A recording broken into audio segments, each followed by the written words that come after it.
And then the commission, like, no, we can't go that far. Like, it was how 3.5 minute walk to go from the like we were gonna have escort like get the next fighter, all that stuff, and the commission like totally poo pooed it. See, I fought for a lot of different promotions, and I'm not just saying this because I'm here. You guys do it the best. Like I've done Muay Thai, I've done kickboxing, multiple MMA fights. You guys, from head to toe, top to bottom, you feel like you're the real. The next best thing would be the UFC or Bellator, in my opinion. Well, that's what we try to do. I mean, we really we go through all these lengths to make it like we do it for a multiple reasons. We do it for us, but we do it for you guys too. It's not like, and so we work really hard to like provide a spotlight and for it to be a mini UFC, a mini Bellator. Honestly, it feels like that. The only gripe I have with you guys is when I fought for you back right during the pandemic, I was in the back getting my hands wrapped and the show started. So now I'm in the back and I got Mike Wilkins and AJ Wilkins with their flashlights out, wrapping my hands like wrapped. And I'm like, oh my God, this is the worst wrap job ever. I have no idea how I got signed off on. But what was that during the pandemic? That was during the pandemic, yeah. I'm just busting balls right now. But where was the back was just the back. In listen, the main, you guys started the show and like I didn't know you like all the lights cut out and everything's on the cage and Mike's like, oh my God, I can't see. So now we're back here with our cell phone flashlights, lighting it up like. So you're complaining because you got a fight over the pandemic? Is that what you're? No, everyone else. I was complaining because you cut the lights when my hands were getting wrapped. Nice. I'm gonna go punch this kid and break my wrist. No, I'm just. I know.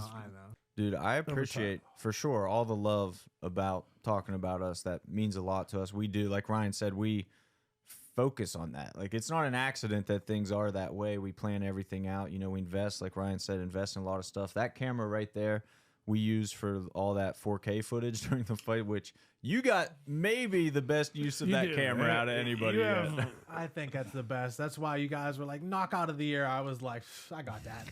I didn't even bat an eye. They're like, Julian's knockout was pretty nasty as Sheldon. I'll give him that 9 seconds, but it just straight up. Mine was clean. Pulled. Dude, in terms of a one shot, just sexy. You know what, Danny? Pull it up. Pull it up. Why wait? I mean, we have it ready to go. I mean, I didn't plan to get to it this quickly, to be honest, but here we are.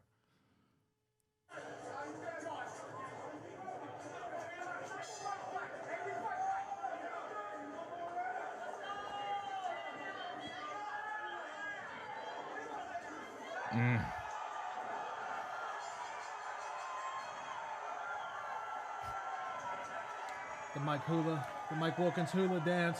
Dude, this is where I ran up to Mason and I was like, just tell him not to swear. Just tell him not to swear. That's honestly what I was thinking in my head right after that, because I was like, Ryan's gonna be over there having an aneurysm when I get on the mic, like, oh my God, don't say nothing crazy. It's funny because I don't care if you say something crazy. Just keep it like at least like it's family friendly. Yeah, try to be as family friendly as possible. I wasn't involved with your first fight. Like, I wasn't part of the promotion at that time, so I didn't see it. And then when Ryan was telling me after the fact, he's like, bro, Visokey on the mic could be a problem. I'm like, what do you mean? He's cool. So prior to that fight, that kid had a bunch of his friends messaging me, running their mouths, making memes and all this and all that. That's why I kind of got a little so don't get me wrong. I like controversy. I'm okay with all that. Right. It was just, curses on the verses. I got you. Yeah, I forgot I was in an MMA fight. That's why I reached over, like, bang, and I was like, "Oh my God, I just stomped this kid." I'm like, I just knocked him out. I'm about to get DQ'd. I just remember looking at Chip, and I'm like, "Okay, it's Chip. We might be okay." I thought you were getting DQ'd. Same. North side. Not gonna lie. Not gonna lie. I was just like, yeah, here we go. Yeah. Make another meme now. Meme that. Meme that. Meme that. Meme that. Yeah, I didn't like that. I will. No, I honestly, that's one thing I do regret doing, because I was like, that was kind of classless. Yeah. The thing, like, I like that you mentioned that, because you also mentioned Julian's knockout. If you remember, Julian, like, didn't stop. The referee was pulling him off, and Julian was still trying to put, like, it was bad on Julian's part for sure. And he apologized profusely, assured us it would never happen. He knew he knew he messed up. Yeah. But what's going through your head in that moment as a fighter? You're in the heat of the moment. Like, how hard is it to step back and be like, bro, I gotta be calm? I mean, his eyes rolled in the back of his head. I thought I killed him at first. I'd seen his eyes roll in the back of his head, and I was just thinking, like, hit him again. But Dez was such a nice guy that I was like, I'm not gonna do that. I'm seeing him and his wife, or girlfriend, whoever she is, to him prior to, and I'm like, you showed me respect prior to the fights. I will show you some type of respect. You know, I mean, I just blasted you into another dimension, so pushed him over. But if whoever that referee was, if he didn't grab me right there, I would have just followed up. Yeah, it was just one good one, like Henderson did the Bisbing. The flying. Yeah. Well, and that's what you know. The referee's job is to make sure you don't do that. He was quick on it too, man. He was real quick. But like, I just wonder if you like, part of the push was like your momentum's going into him anyway, and like, no, I knew he was out on. I watched his eyes roll in the back of his head. And it was like little Tweety birds up there. I kind of wonder how long it would have taken him to fall, because he was pretty still. Part of me was also scared too, because you guys know who Rocky Long is, right? Yeah. Yeah. I've sparred with Rocky, and I have cracked Rocky before to the point where he was kind of like Dez was, and he came back up and it was perfectly fine. And I'm like, what if this kid comes back up? So I was just like, push. All right, yeah, he's done. Yeah, it's done. over. Yeah, it's over. Yeah, when landing wakes you back up. Yeah, right. You see that in fights all the time, which makes absolutely no scientific sense to me. Like, how can another shot wake you back up? The only one I can think of off the top of my head was when Ben Askren was fighting Robbie Lawler, and Robbie Lawler beat him into unconsciousness, and then he woke back up. Just popped. Yeah, just came right back. It happens from time to time. But that knockout of Desmond, like you said, it was cool because I saw you guys after the fight too. Tons of sportsmanship with you two. Dez is a great guy. But when you get one that's that clean, how good did that feel? I mean, I expected it. I always expect to knock someone out, but that's kind of what, like, live by the sword, die by the sword. I think the coolest thing for me was, so because we're open stance and it's not conventional orthodox, I pulled to my left as opposed to pulling back. And Jonas Rubiano, we were in the locker room warming up, and I'm pulling. He goes, "Why are you pulling back? It's open stance. Pull to the left." He's like, he's going to overextend. He's pull back, bang, fire on him. It's done. And I was like, all right. That's Stout coaching. Best coaches around. It's like having a cheat code in your corner. Mike Wilkins and Will Morrell, insane. Yeah. Insane. Oh, yeah. Yeah, prior to me going to Stout, I was at a little hole in the wall called Top Tier. I had an OG coach, Mike Willis, great dude, but he was old school, man. You know what I mean? Like, I remember going back to the corner thinking, like, all right, what's my instruction? He's like, keep doing what you're doing. Keep doing what you're doing. I wouldn't be losing, but I'm thinking, like, I need some type of give me something more to read, and just go hit him with the left. Like, just go bang him with the left. Yeah. All right, man. If it's working, it's working. Well, how long you been at Stout now? A little over 2 years. 2 years. Okay. Yeah, I've only been doing MMA for 3, maybe 4, something around What that. made you, like, was it Jamie that told you to go to Stout? No. So actually, it was Jonas and AJ Wilkins. After my second MMA fight, I fought Cole Masick in West Virginia at I think it was the Mountaineer Casino or something like that. I remember I was sitting, I lost because I had no jiu-jitsu at the time. I was basically just striking. He took me down in the third. We were, talking some crap on the ground, and I'm like, all right, I don't know how to get up. So I tried running along the fence. He put me in a head and arm and just got me with like 30 seconds left. I'm in the locker room all pouting and this and that, down on myself. And AJ Wilkins comes over. He goes, dude, I'm such a fan. I'm like, what? Like, what do you mean? I got choked out in front of a room full of people. What do you mean? He's like, dude, you come to fight. You need to start coming to Stout. Like, we'll show you how to do jiu-jitsu. We'll teach you this. We'll teach you that. And I'm like, I mean, maybe, I don't know. I really like where I'm at. I'd feel like a traitor. These people have invested all this time into me. And he was like, I'm telling you, man. So I started going down there on Saturdays to train. And long story short, Top Tier got bought out by some other dude who turned into like a women's kickboxing place and really wasn't about having fighters, and was giving us like 2 hours a week to train. I'm training 2 hours a day now, at minimum. You know what I mean? So I was like, if I'm going to transition, it's going to be the time now. Made the switch, and it's honestly the best thing that I've ever done. There was someone else fighting out of there too. Who was the other? Top Tier? Out of Top Tier. When I was there, I was the only MMA fighter. There was Landefeld used to train there. Drew. Oh yeah, I used to train with Drew. That's true. Oh, he's fighting on that card. He I is. love that kid, man. Yeah, dude. he's a lunatic. Everyone's like, you're crazy, you're crazy. I'm like, no, Drew is crazy. He's a scrapper, man. He brings it. So That's fun. where did you live when you were training at Top Tier? Is it still the same? Yeah, I'd still live in the north side. Okay. I'll never leave. I'll never leave. My plan is to buy back the neighborhood and just make it nice. You know? There you go. It's gonna get worse before it gets better, but Where are you at in the north side? Like how far away from Given to Fly? I can hear the Steeler. Federal I can hear Galley. this. I can hear this. Oh, Federal Galley. It's like a 7-minute drive. Okay. I hear the Steeler games from my front porch. Nice. Oh, that's sick. Yeah. That's like Yinzer heaven right there. Just sit out there and listen. I love the north side because it's such, I call it a gumbo. You get the best of everything now. Okay. Like my street's nice and quiet, everyone tight-knit community. You go one street over, it looks like New Jack City. You're a little wary about where you're walking, paying attention, but you get the best of the best and the worst of the worst. Then you get the historical district. You get the Museums and Oh yeah, man. You got everything. You got everything you want. Coach Will True. Morrill lives in the north side. Really? Yeah, man. Wow. He's in the nicer part, but they used to always chop me up about it. Oh, north side, north side, north side. And then I found out he lived over there, and I was like, Will, honestly, how do you like it? He's like, it's all right over there. He's like, I can't complain. So he moved there fairly recently. He's probably been there for a little over a year now. Okay. Now he got a permanent house. I think he just built one, him and his wife. Very nice. Beautiful. Would you know where he was at before?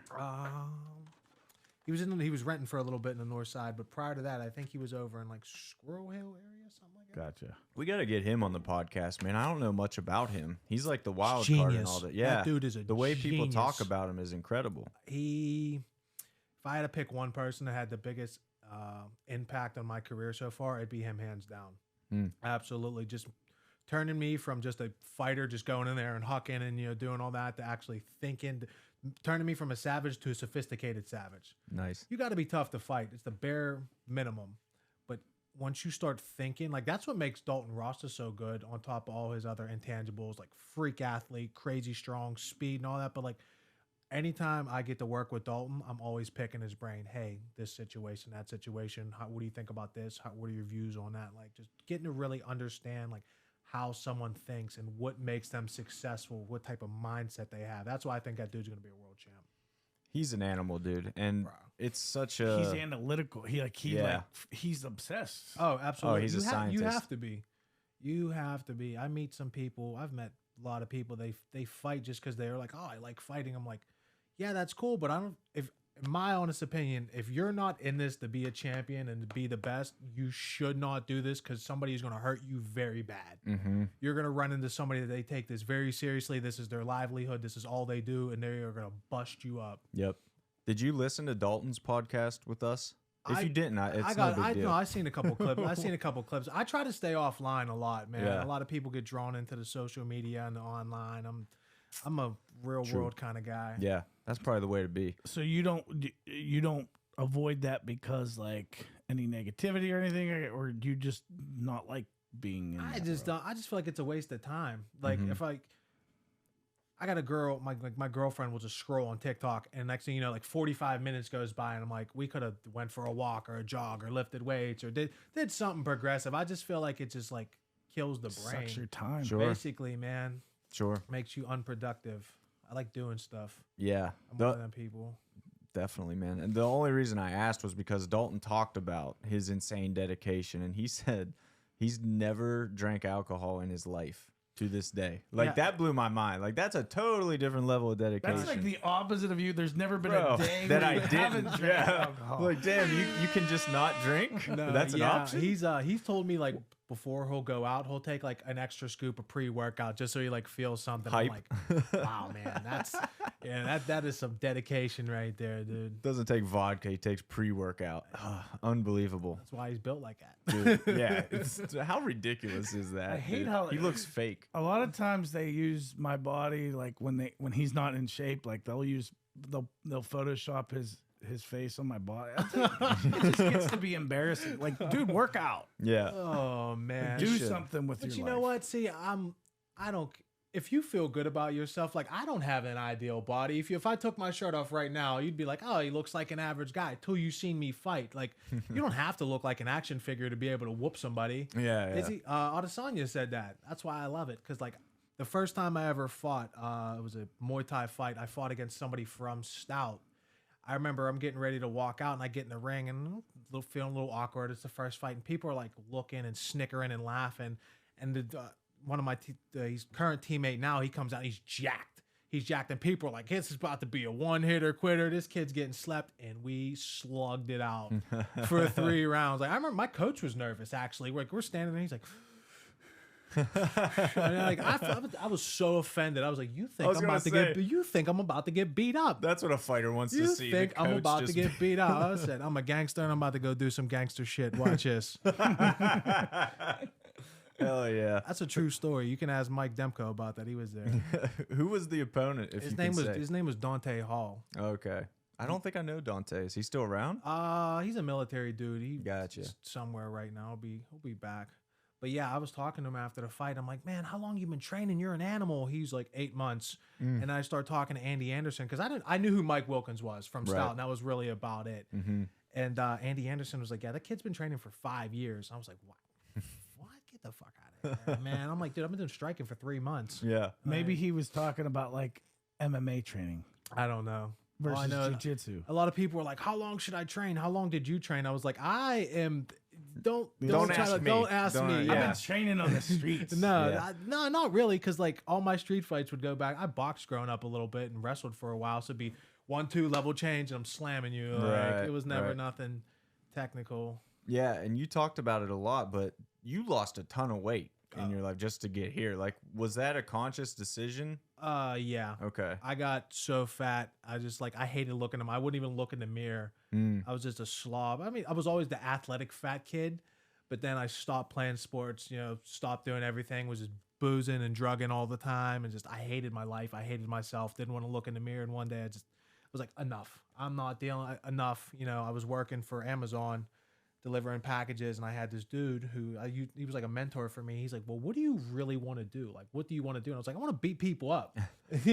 He's like, "Well, can you do that and not get in trouble?" I'm like, "Yeah." I mean, I was like, jiu-jitsu, because it was the only thing I could think of that would like related to wrestling kind of. So I started doing jiu-jitsu, did that for about a year, and then the striking coach there, Mike Willis, was like, "Hey, you think about striking?" And I was like, "Yeah, sure. I mean, I'm doing jiu-jitsu because I want to fight."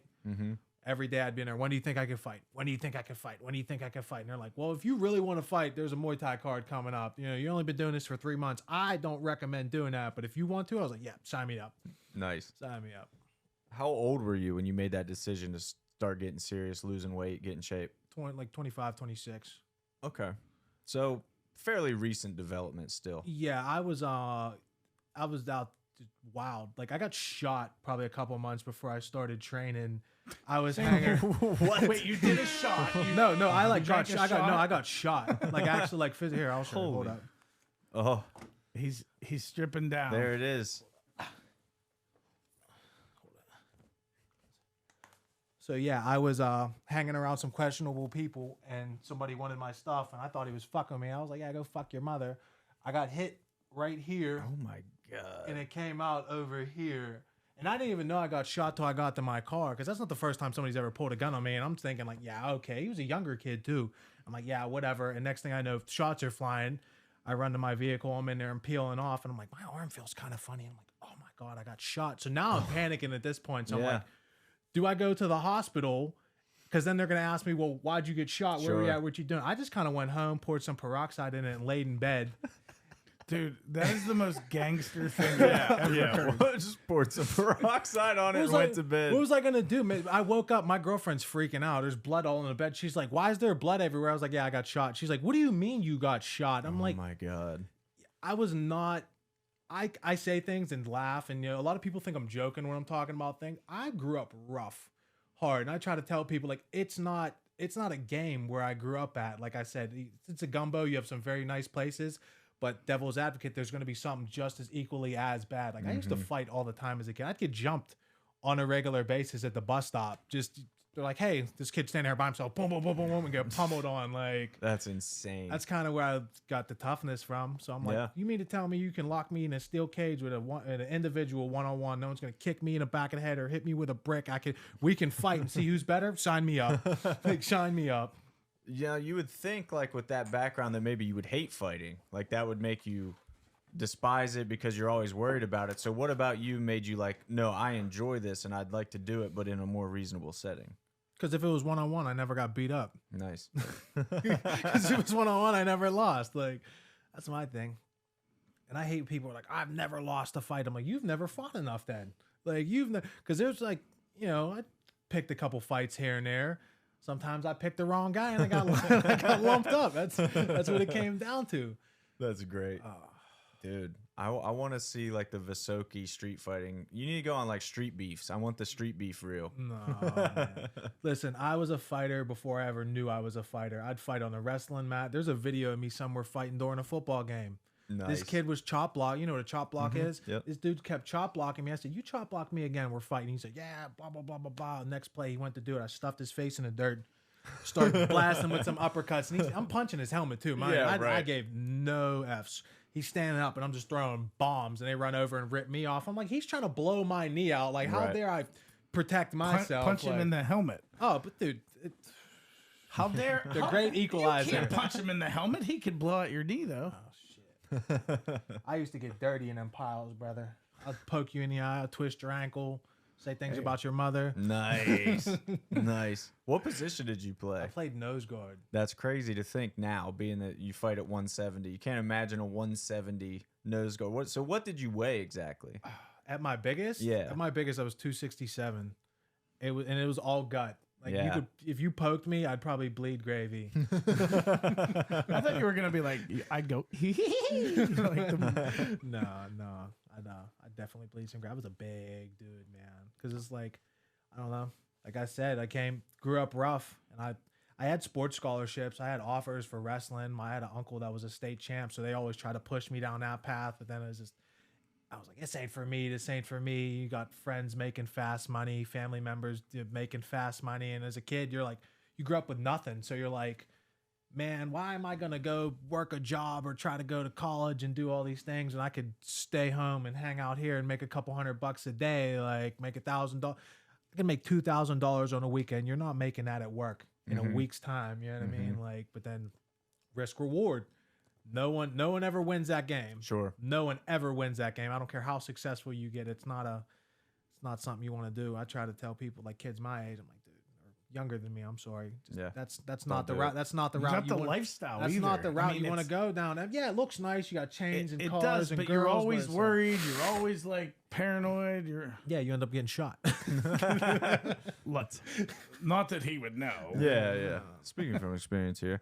But there's something that happens, I feel like, when guys lose a ton of weight, especially athletic guys lose a ton of weight, they carry power with them as they lose weight. Like you look at Jared Cannonier in the UFC. Yeah. Perfect example. Cuts used to be a heavyweight, now 185, just a machine. Do you feel like that's actually helped you now as you continue to fight? I'd say so. Yeah. I'd say so. But yeah, the goal is to go down to 55 when I turn pro. So that's soon. Wilkins and Morrill got me on a special diet, and we're just working our way down. We got one more at 170, and then for the pro debut, it's going to be 55. Hell yeah. That's exciting. Well, I guess we saw that the power carried earlier for sure.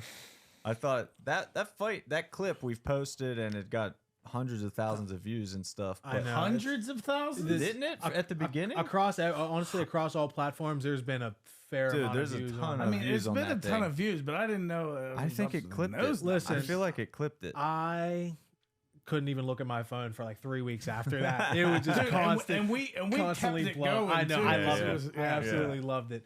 I never knew how hard I hit until after I fought that kid during the pandemic for you guys. Because I remember I cracked him and he fell, and I followed up, and I'm outside the cage talking to the doctor, and Wilkins just like, yo. I'm like, dude, I'm talking to the doctor. Give me a second. He's like, look, and they were loading that kid in the ambulance, and he was just over there.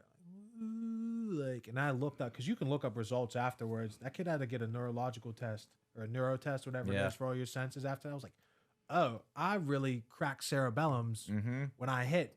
I should start throwing my left more. Yeah, that left is freaking lethal. But what I want to say is, like, as much as we've seen that highlight, that was a competitive fight up to that point, man. That was a really good fight. People might think that was like the first round or something when they see the fight, but that was last round, crunch time. Like, I don't know. I'm It's a just good putting fight. away in a second. Yeah. He started coming on strong. He was very in shape. He could take a punch. But I don't know. I've majority striking. It's like my last fight that I lost. I got subbed in the first round. I've been acquiring all these new tools throughout my amateur career, and you never really know how good they are until you use them in a fight. Like I'm not a wrestle heavy guy. I'm a punch you in the face kind of guy. You know what I mean? So I was like, I'm gonna go out there and try to wrestle with this kid a little bit. Worst comes to worst, it doesn't work. I'm just gonna blast him. Yep. I don't know. The wrestling was working, and he stopped. And then in the third round, I'm in the corner. Rubiano and Will are like, "Why are you wrestling him? Punch him in the face and let's go home." They were like, "Why are you grappling? Punch him in the face and let's go home." You can't deny the game plan. Those Stout guys got the game plan, man. I know you saw the clip. 9-0 with us. Yeah. In this year, that's insane. Stout's undefeated, Indio's undefeated, and we've got a Stout versus Indio matchup on this fight card Saturday. How hype are you? You're not on the card, but how hype are you for your teammates? I get so hype. I get more nervous for them to fight than I do for me to fight, because it's like I'm used to, like, if my friend's fighting, I can jump in. Obviously, can't do that, but wait, it's Logan. Logan's verse and that one of the Cahill. Tanner Cahill, yeah. It's gonna be good. It's a good fight. What's Logan like? Because we've never seen him fight. We don't know much about him. How is Logan? He's a sweetheart, very laid back, chill. Like, if you looked at him, you'd be like, "Oh, he's a dork," but he's a savage. Nice. It's like you ever do jiu-jitsu? Go on the mat, you look at this guy, like, look at this pencil pusher, and the next thing you know, he's twisting you up like a pretzel. Like Cam Allgaier. Yeah.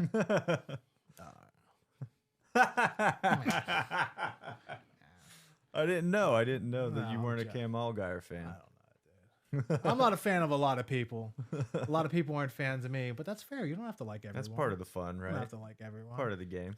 There's more to that than meets the eye. I mean, I know a little backstory of that. Oh, right? you tell me.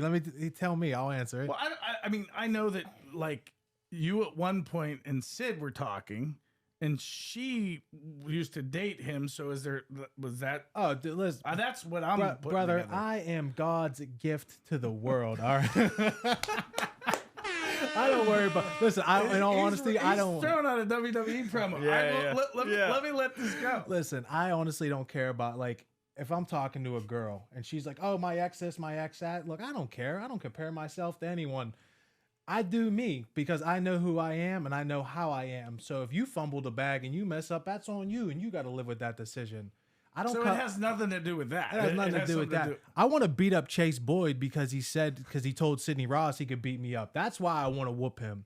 And also because you offered me him one time when I hit you up about that title fight. You were like, he's turning pro. Do you want to fight Chase? But here's the weird thing with you and Chase is, like, it seems like you guys are boys sometimes, and then it seems like you guys want to do the deal. No, because I'll beat him up on sight. Like, I don't need a cage to fight him. I will fight him the next time I see him. So there's real beef there. Yeah, for me, because I thought it was like you guys were in cahoots. Like, yeah, we'll fight, but you guys were still, like, friendly with each other. Listen, but it's turned into, like, so prior to me going to Stout, every Friday I would drive up to Armazzani's. It would be a 45, 50-minute drive for me to go train with him. I was going up there all the time training with him. Fairly new. We're going up there. We're getting it. Well, he stopped showing up because you really shouldn't leak what's going on in the gym, but I'll straight up say it. Like, I would start and kick his ass. Basically, he was a way better jiu-jitsu dude than me, but now that I figured out all you want to do is dive and hold my legs for the round, cool. I can keep you a distance and touch you up. That's Dempsey would be up there training with us too. That's how I met Chris Dempsey, was through him. And Chase wouldn't be there, so I'd go up there and get mauled by Dempsey for about an hour. And that's really started to bother me. I'm like, dude, you got me driving an hour one way just to come train, and you're never here. So that started rubbing me the wrong way. And then you offered me that fight, and I said, yeah, sure, that's my boy, but I'll fight him, because there's not a lot of 170s around here. Right. And there can only be one champion.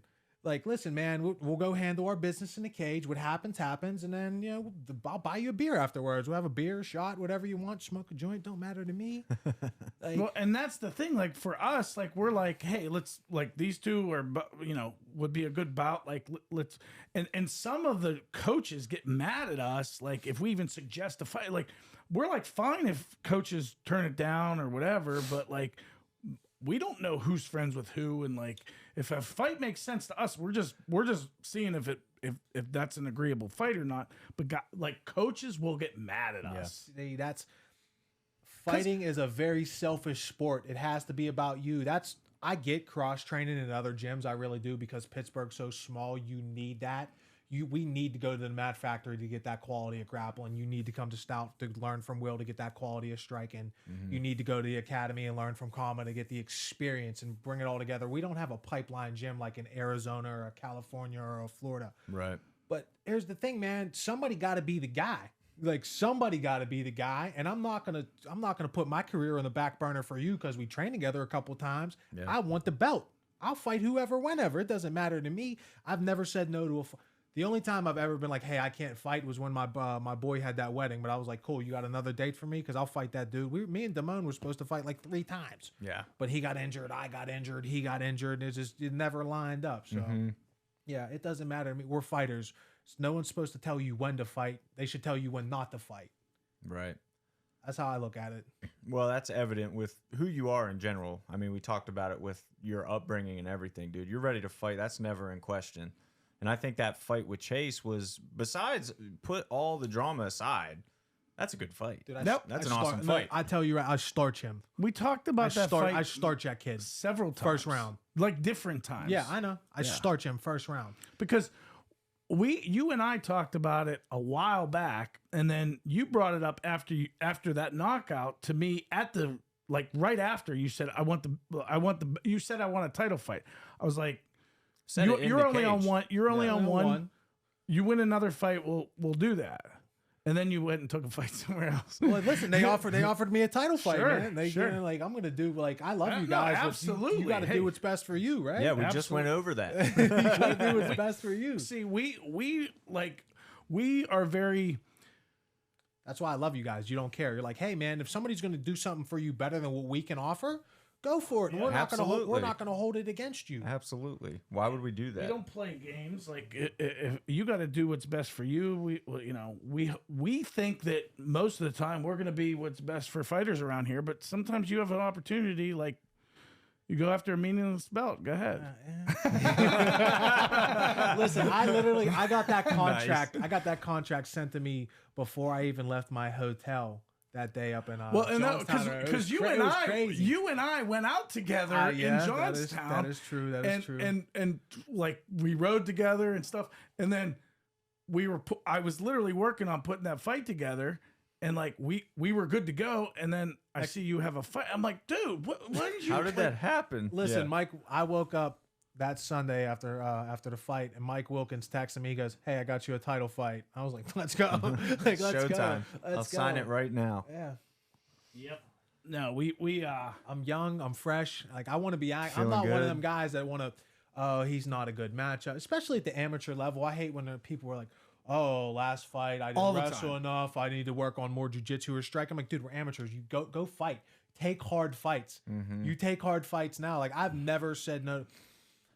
Not a lot of people know about this story. So my second loss. 247 Pittsburgh Combat Sports Podcast exclusive here with Josh. There you Visokey. go. So I signed a fight for Ohio Combat League. I was in a title tournament for 170. I was going through some real personal things. I had some substance problems, and I was getting really bad. And I had to go. I basically checked myself in a rehab. I was like, look, I'm fucking up. I need to get my life together. I'm not trying to be a woulda, coulda, shoulda, or washed up has been. Texted Mike Wilkins. I was like, hey, dude, I gotta go sit my ass down for a little bit. I will be out before the fight. I'm gonna go fight this dude. This kid I was fighting was like 4-0, 2-division kickboxing champ, like straight up. His name's Melvin Harris. He's a monster. He's about to turn pro. But I'm like, all right, I'm gonna go do this little rehab thing, come out, beat this dude up, and go on about my day. Because I wanted to fight Chase, because Chase was in the tournament too. So I'm like, I got to get through this dude so I can whoop him. Went, did rehab, got out with like 2 weeks to train, basically. Almost died making. I didn't even make weight. It's the only time I ever missed weight in my life. Mason DeLess is in my room with me as I'm cutting weight with a credit card, scraping sweat off me. Oh my God. To try to get me to. I missed by 5 pounds. I was off. Yeah. I went to Melvin. I was like, look, man, I'm not gonna make the weight. I still want to fight you. I'm not trying to back out or nothing. He's like, all right, let me talk to my coach. He talked to his coach. Coach was like, sure, we'll do it. We fought. First round went pretty well for me. Second round, I had nothing in the tank. Got blasted in the liver and put away. But that's my thing. But like a lot of people would be like, oh, I didn't have a full camp. And this, I said, I gave the promoter my word. I signed a contract. I sold a ton of tickets. I gave you my word as a man that I'm going to show up. I missed weight. I feel bad about that. I still put some money in your pocket, and I got in the cage and fought. It doesn't have to be all the extras. Oh, my pinky hurts, or my grandma died 6 months ago, and this and that. Like, fighters fight. That's what we do. Well, that's music to our ears. Obviously, that's how. Obviously, we'd never want a fighter to go into the cage compromised either. Like, there is a line where if you're genuinely injured, don't fight. Concussion, broken jaw, things of that nature. Things of that nature, perhaps. Yeah. Like, there is a line where it's just not worth it. But that's awesome that you said, like, I signed a contract. I gave him my word. I'm honoring my commitment, man. There's something to that. A lot of guys think they can just show up and then 2 weeks out, I don't feel like fighting anymore. It's like, dude, yeah, there's sometimes I don't feel like. I'd be a liar if I said there's sometimes every I don't feel fighter like gets fighting. that. Like, Kama said that before his last fight. Kama said, I had a moment before that fight where I was like, why am I even doing this? Like, I don't even want to be here. I never get that. Once I'm there, I get excited because I'm like, this is what I worked for. This is all them days where I didn't want to train and eat rabbit food. I'm eating lettuce left and right all day, smashing 2 gallons of water. It's just the things that I put myself through. Like, it's fun for me. Like, you've seen, I'm talking in between rounds. Yeah. I'm talking to the ref. I'm talking to him while he's on the ground. Like, I love it more. There's nothing else I'd rather do in the world. Hell yeah, dude. It's very evident with your fights. And I want to talk about the Mike Wilkins hula. Talk to me about that. Where did that originate? So Mike has no knockout power at all. Mike has zero Mike could, and crack someone and they're not going to sleep. Me, on the other hand, I flick someone and they're unconscious. It was he knocked someone out one time, and that was his hula. He did that dance. That's awesome. So I told him, I said, Mike, next time I knock someone out, I'm gonna do the hula dance. Oh my Listen, God. I've hit that in the cage. I'll hit that when I'm out in the club dancing. Like, it transcends all platforms. You can always hit the Mike Wilkins hula dance. Is that going to become a Stout staple in general, or is that just your thing? I don't know, man. I might pass it to the younger generation. Lucas might do it when he whoops somebody again. Right on. That would be sick. Shout out to Lucas. He's a dog. He's a savage. I love that kid, man. I'm excited that he's here in Pittsburgh now, man. Yeah. He's gonna do big things, I think. Obviously, he's been on the podcast several times, on our fight card several times. Love that kid. Oh yeah. What do you think about the rest? I want to talk about the rest of your Stout boys on this card, man. It's not just Logan Pryor versus Tanner Cahill. James Padmore, Tim Bailey, Mason. I'm forgetting one. Help me out. There's one more. Miguel, obviously, yeah. Yeah, Jeez. Miguel's transition and how good he's getting, it's scary because I met him when I first started and he was young. He's still crazy young. But like, I met Miguel and I'm like, how old are you? Fuck, man, I can't even remember. But just like, we were training the other day. Bob Meese came down and we were doing some drills. The Stingray. Yes, shout out to Bob Meese. He's another reason I've leveled up so much in my striking. Bro. He's Absolute a legend. But yeah, I was watching Miguel move and I'm like, oh, he's like a young man now. I remember, because in my mind, I look at him like he was like some young kid. And I'm like, oh, he's really developing in. Like, I'm excited to watch him fight, man. Especially because he bounced around a lot from my knowledge, and now he's like sticking with a gym and has the same coaches constantly. And he's not getting pulled 17 different directions. Yeah. He's nasty, dude. Oh yeah. And my biggest thing about Mike and Will that I've seen is a lot of coaches, they want you to win with what they teach you. Like if you're striking at a gym and they're like, the striking coach wants you to win with your boxing, or the wrestling coach wants you to win with the wrestling. If that's not the type of fighter you are, their job is to teach you how to, if you're a grappler, excuse me. Nice. The striking coach's job is to teach you enough hands to where you can get it on a takedown and take it into your realm, right? Right. Mike and Will want you to win however you are going to win. There's no, I showed you this double leg, so you need to hit this door in the fight. They demand greatness, but they want you to do it your way. They don't really influence you to have a certain type of style. It's you find your own style, you figure out what works for you, and we will, mold you to be the best you can possibly be. Dude, the Stout guys are all so good. Mega testament to Mike and Will, obviously.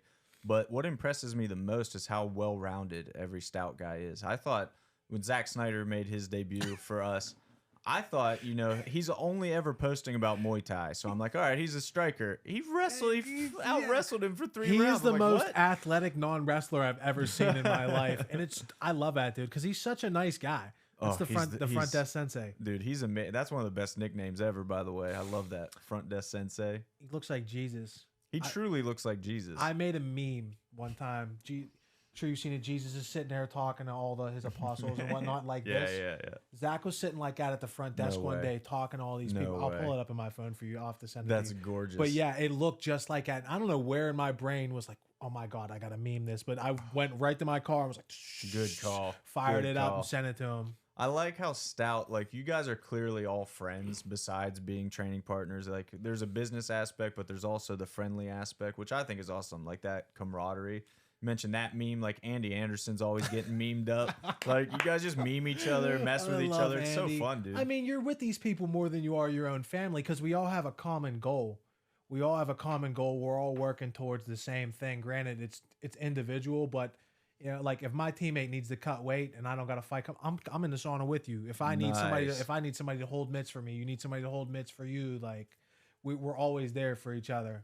Like Brittany Bickhart, savage. Anytime I need something, I call her my little brother, man. Nice. I'll hold mitts for you. She's holding mitts for me. We're in the sauna. Tim Bailey, man. Tim, last time I needed to cut weight, Tim was right there with me. Like I just had Tim over for Thanksgiving not too long ago. That's sick. Yeah, like I love we that. are a very tight-knit group.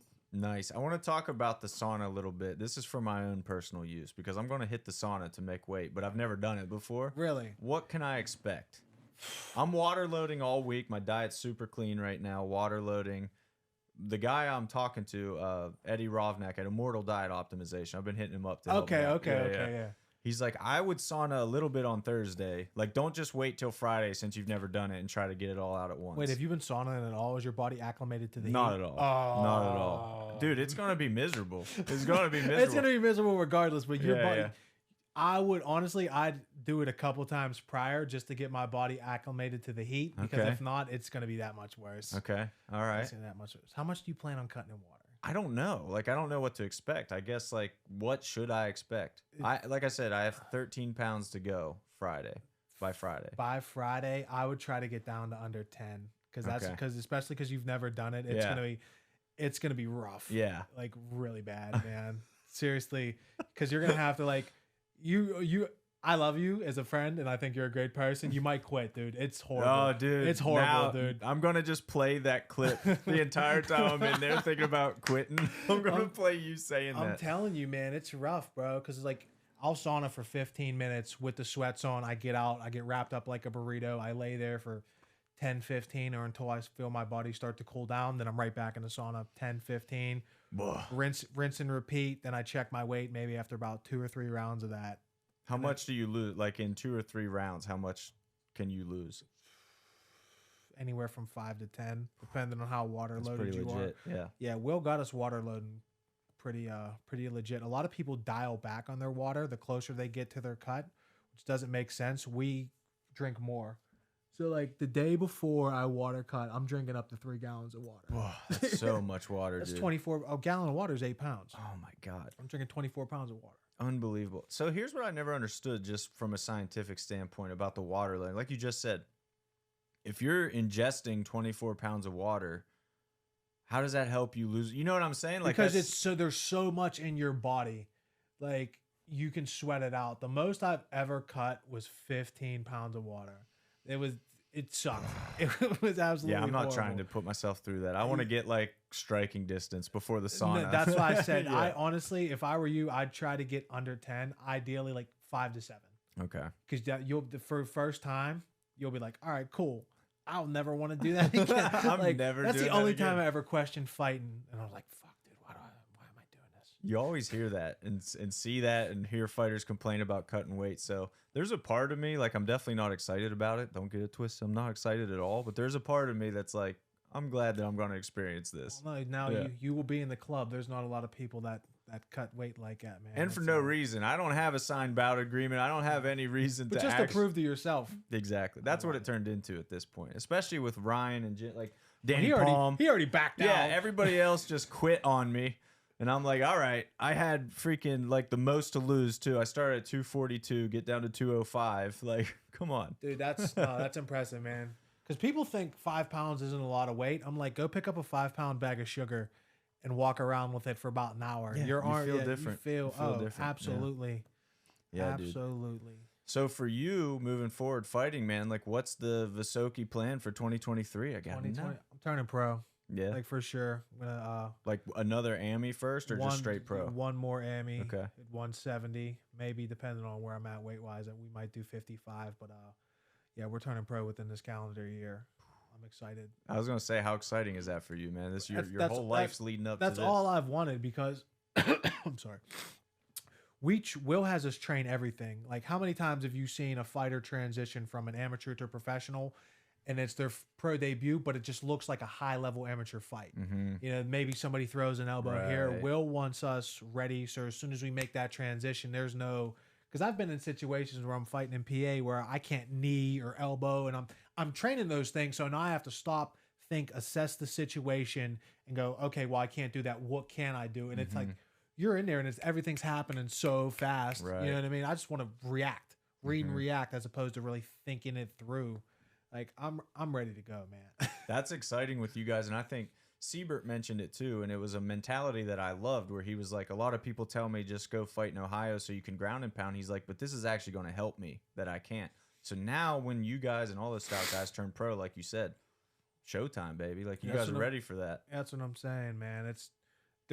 They prepare us for the long run. They're getting us ready for our upcoming bout, but they're also thinking about the longevity of it and how can they take us to the next level, which is why I say Stout is the best gym around, hands down.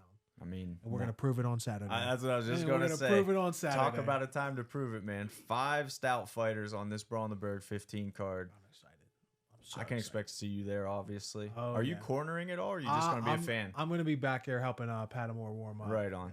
Yeah. I like him, man. He's super humble guy. He's a sweetheart, dude. So sweet. He's so fucking strong. It's insane. Like when he first started training, I had to pull him to the side and be like, listen, dude, you're a big, strong, and you don't understand like how strong you actually are. Cause like no one would want to train with him other than me. Wow. Because he was just like, he's just big and strong and would like rip things and strike.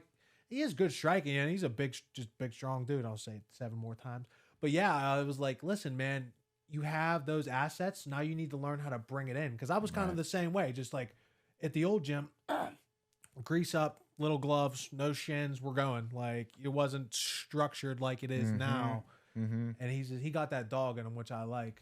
So I'm excited to watch them all fight, man. Dude, it's also exciting that there's such a wide range. Like Pryor making his debut, Padmore second fight, Bailey his second fight with us, 3rd overall. But then you've got 2 advanced AMIs. Like Mason, we talked about a little bit. Mason's as good as it gets as an AMI flyweight, dude. He gets my heart going because Mason's going to either be super technical and come out and pick you apart, or he's just going to start talking. Who was it? Ohio Combat League. Me and him fought on the same card. Mason came out and just start throwing haymakers, dropped this kid like 3 times, jumped on his back, grabbed his neck, start choking his shit out of him. That was the first time I've ever seen him fight in person. I was just like, that was the most craziest shit I've seen live. Ever. Like I will always watch a Mason fight. I'm not missing out. He's so talented, man. That matchup's sick. The kid he's fighting is very good. Like that to me might be the claim to like the best amateur flyweight in the country. Yeah. I mean, how many more are there now that Josh Pereira's pro? He's a stud. Yeah, like he was in the conversation, obviously. Oh yeah, man. Yeah. So Mason, I mean, I don't expect you to speak on his behalf, but is he probably looking to go pro soon too after that? Oh yeah. There's nowhere really else to go. Listen, me and him were just talking about that last Saturday. He's excited. He's like, he got plan. I'm not going to say what his plan is and this and that and the other, but he's looking at it very soon too. A lot of us are. Me, him, Bickhart. Hell yeah. Oh yeah, she's Brit fights on what is it? January 7th for OCL. I got to shout out my little right on. Yeah, title that's fight. Sick. Hey man, we always support him. Like I said, there was Ferdoz fought up in Erie. You fought up in Erie. Like we're gonna promote you guys. Like I know. Here. That's what. Like I said, love. I appreciate you guys. You guys got to get her on a card. You got to get somebody that will fight her first before you get her on. We a card. want that for sure. Oh, yeah. We want that for sure. She's never been made available to us for matching yet, but high demand, man. Dude, and females are so hard to match, bro. Oh, yeah. The pool is so small, and especially when you get one with experience like Cheyenne or Britt, like they've already fought all the options nearby. I think they fought each other before, if I'm not mistaken. They did, yeah. I forget who won. Cheyenne even told me. I think Britt won, actually. Sorry if you won, Cheyenne. Don't choke me. I'm sure I'll hear about it at the gym sometime this week. For sure. But yeah, brother, we're excited for wherever the future takes you. You know, you always got a home and a cage with us. Absolutely, man. My goal. See, I say pro. I need a 247 belt soon.